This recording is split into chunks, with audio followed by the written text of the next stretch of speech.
Well, hello, Good Samaritan Society. My name is Philip Johnson, and I have the privilege of serving as chaplain at our campuses in Denton, Texas. A big thank you to Senior Pastor Christine Hallenbeck Ask, or Pastor Christy, for giving me this opportunity to share in the Faith in the Field series. Much like many of you, I'm sure, I interact with residents on a daily basis. One interaction I had recently with a resident really got me thinking. It was during one of our outbreaks. We had had a few residents test positive, and so everyone was wearing full PPE. And so I too, as I entered our healthcare wing, put on my full PPE, a face shield, a mask, and a gown. I stepped into the resident's room and we began to visit. And a few minutes later, the resident said to me, "Thank you for coming to visit me. I really needed it." Now, it really got me thinking because as I reflected on that visit, there was nothing particularly special, nothing particularly extraordinary about the visit. I didn't perform any religious rituals. I didn't burn any incense or offer communion.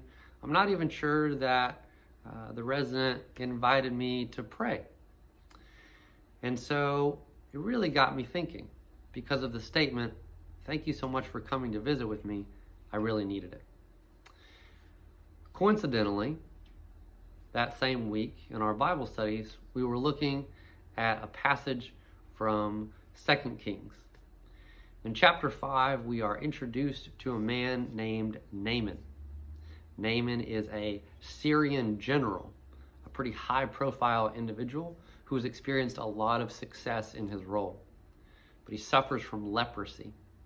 Now today, we know that leprosy is treatable and even curable. But during the time of Naaman, that was not their understanding. If you had leprosy, they presumed that it would only get worse and that this would ostracize you from the community. And so, interestingly enough, Naaman's servant, a servant to his wife, is a girl from Israel. And this girl suggests to Naaman's wife that Naaman should go to Israel to see Elisha, the prophet, the holy man of Israel. So Naaman, this high-profile Syrian general, goes to see Elisha. What's interesting is that Elisha doesn't even come out to meet him. He basically just sends him a note. And the note says, "Go wash in the Jordan River 7 times." Naaman is incensed. He is offended for a few reasons. Understandably so. I've had the privilege of visiting that part of the world. And while the Jordan River appears in lots of famous passages of Scripture, it's not a particularly notable waterway. There's nothing particularly special or spectacular about it. In fact, most of us would refer to the Jordan River as a creek. It's not very wide, it's not very deep, and it's really dirty.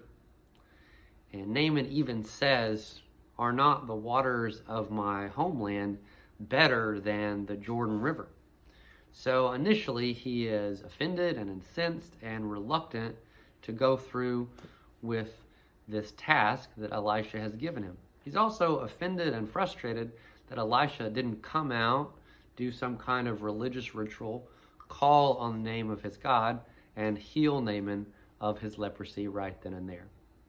But Naaman's entourage, his servants, talk some sense into him, and so he relents. He goes to the Jordan River and he dips himself in the river 7 times. And as he comes out of the water on that 7th time, he's healed miraculously. Now it got me thinking, for many of us, much of what we do on a daily basis perhaps isn't spectacular. It's rather mundane, perhaps rather normal. But I think what I forgot and what the resident reminded me of when they said, "Thank you so much for visiting me, I really needed it," was that the normal, everyday aspects of our job are perhaps the most powerful, the most instrumental, the most effective, and the most impactful. So my encouragement for you is keep doing what you're doing. I know we have been through a lot together, and many of us are still dealing with another wave of this pandemic. Putting on PPE every day and going through with the various tasks that we have to do can sometimes become frustrating and annoying and unpleasant and just continue to wear on us. But be reminded that even the small things, even the things that perhaps seem insignificant, they matter. Have a great day, Good Samaritan Society.